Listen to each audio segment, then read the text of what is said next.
Amen. Praise the Lord. Ang kami itong team 118 nga na-assign sa Manukan sa Buanga Galarte.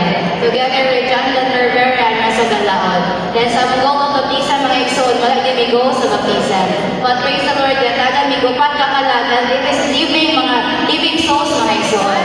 Then wala may naka-establish of meetings, then wala may naka-recover of dormant saints. But we have prospect trainees, duha ka po, isa ka sister, isa ka brother mga igsoon.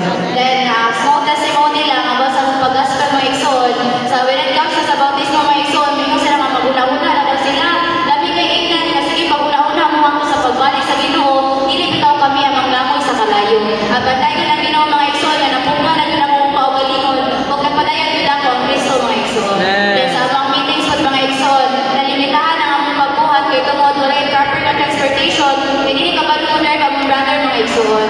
Then praise the Lord mga igsoon, kay kung pamiliti rin mga igsoon, urot ko lang among budget mga igsoon. But praise the Lord, dugang yung pagkampo, nga mas kalabdan pa sa Ginoo, mas kalabdan pa ang pagbuhat, dili lang sa Southern Philippines sa churches, but all in the universe mga igsoon.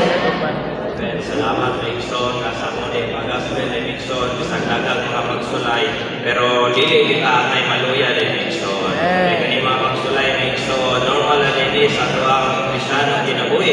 Kaya itong Christian life mga igsoon, kaya isa life of suffering mga igsoon. Inahanglan na mulibing faith kita sa Ginoo. Inahanglan na muampo lang kita kanunay mga igsoon. Kaya kung himo tamod na magmadaugon na mga pagsulay mga igsoon, gantihan kita sa Ginoo mga igsoon.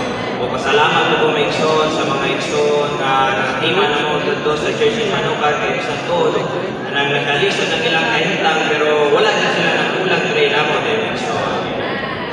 Praise the Lord nga.